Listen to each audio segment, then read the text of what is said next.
You are listening Deep Work by Cal Newport. Let's be real during this entire discussion. How many pings, messages, and alerts will demand your attention? Probably more than you'd care to admit. Here's the crucial question. What effect will this constant interruption have on your ability to truly absorb what you're hearing? The answer is clear. Your concentration will suffer dramatically, and you'll inevitably lose important insights along the way. In our current era of rapidly advancing technology, mastering the art of sustained, uninterrupted focus has become absolutely essential. We need to cultivate what Newport calls deep work, the ability to concentrate intensely on cognitively demanding tasks. But what exactly does this concept entail, and how do we develop this critical skill? First things first, silence those notifications, and let's dive in. Here, what we'll explore together: why juggling multiple tasks simultaneously destroys your effectiveness, what separates intentional deep work from accidentally stumbling into flow states, and why your daily shower might actually be the perfect opportunity for concentrated problem solving. Many professionals believe that handling numerous tasks simultaneously represents peak efficiency, but this assumption is fundamentally flawed. Task switching doesn't boost productivity, it decimates it.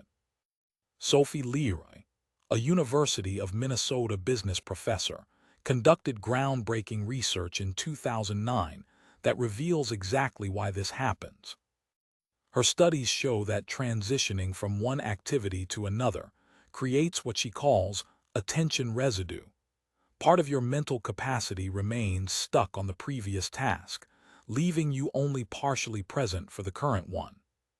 This fragmented attention severely compromises your performance. Her experimental design was brilliant. One group worked on word puzzles until researchers interrupted them to evaluate resumes and make hiring choices, while the second group completed their puzzles before moving to the resume task. Between activities, Leroy tested how many puzzle-related terms lingered in participants' minds. The findings were striking. The interrupted group remained mentally entangled with the puzzles, making them far less effective at the crucial hiring decisions. The takeaway is crystal clear: multitasking sabotages productivity. Constant digital connectivity proves equally destructive. Even keeping social media or email windows visible in your browser creates enough distraction to shatter your focus, regardless of whether you actively engage with incoming notifications. Consider this sobering statistic from McKinsey's 2012 research. Typical knowledge workers dedicate over 60% of their week to digital communication and web browsing, with merely 30% spent actually reading and responding to emails. Despite this fragmented approach, employees feel busier than ever. Why?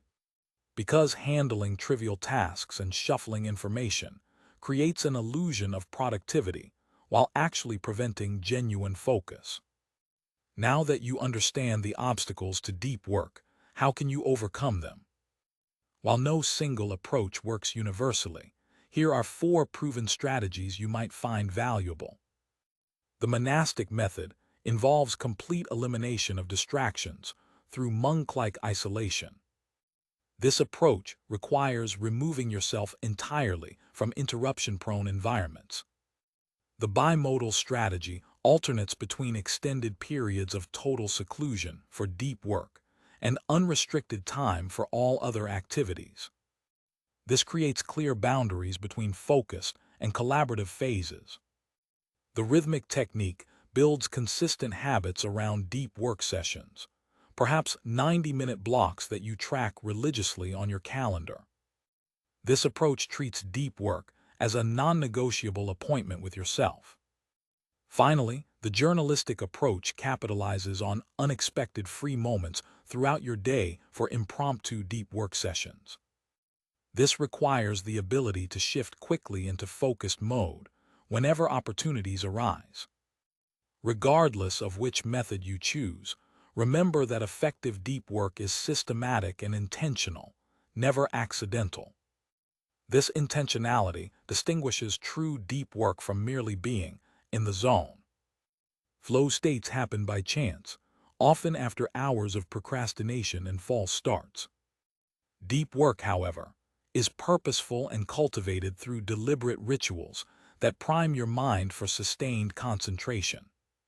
Creating effective rituals starts with defining your workspace. This might mean posting a Do Not Disturb notice on your office door, or relocating to a library or coffee shop, especially valuable if you're trapped in an open office environment.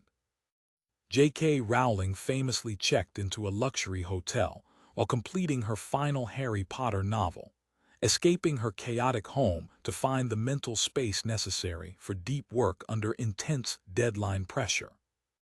Establishing clear boundaries represents another crucial ritual. This could involve disconnecting from the internet entirely or powering down your phone during focus sessions. These physical barriers create psychological separation from potential distractions. Most importantly, make your deep work sustainable. Your brain needs proper fuel, whether that's light exercise, nutritious food, or strategic caffeine intake. Neglecting your physical needs will drain the mental energy required for sustained concentration. Our modern brains have developed an addiction to distraction. Everywhere you look, people are absorbed in their devices, gaming, messaging, endlessly refreshing social media feeds. This constant stimulation has rewired our neural pathways to crave interruption. Evolutionarily, this distractibility once served us well. Those interruptions could signal danger or opportunity. But in today's environment, this hardwiring makes sustained focus extraordinarily challenging. Fortunately, productive meditation can help rewire your brain for better concentration. Here's the process. Utilize typically unproductive moments walking your dog, showering, commuting to methodically work through a specific problem without allowing your mind to wander to other topics.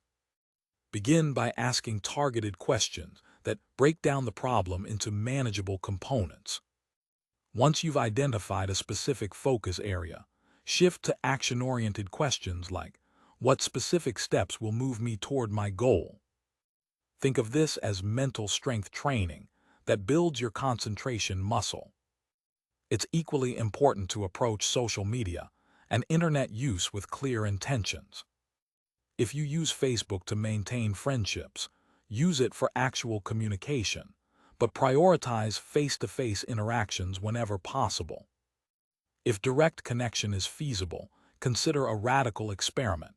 Eliminate social media completely for 30 days. After this digital detox, honestly evaluate two questions.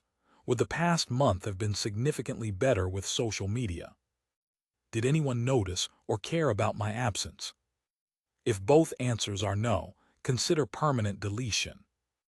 If yes, you can return with greater awareness of its true value. After demanding workdays, most of us crave complete mental shutdown. We want zero structure, no scheduled obligations. Ironically, this leads us into mindless routines: television watching, phone scrolling, computer staring.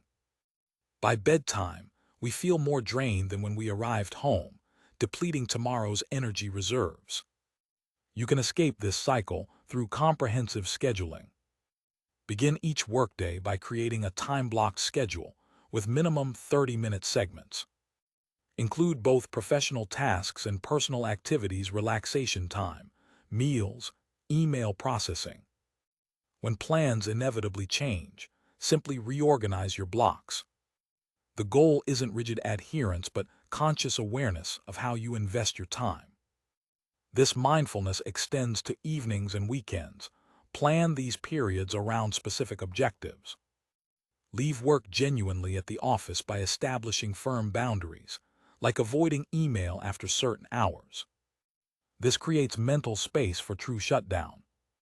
Finally, structure your non-work time around activities that don't involve screens. Reading, exercise, quality time with family.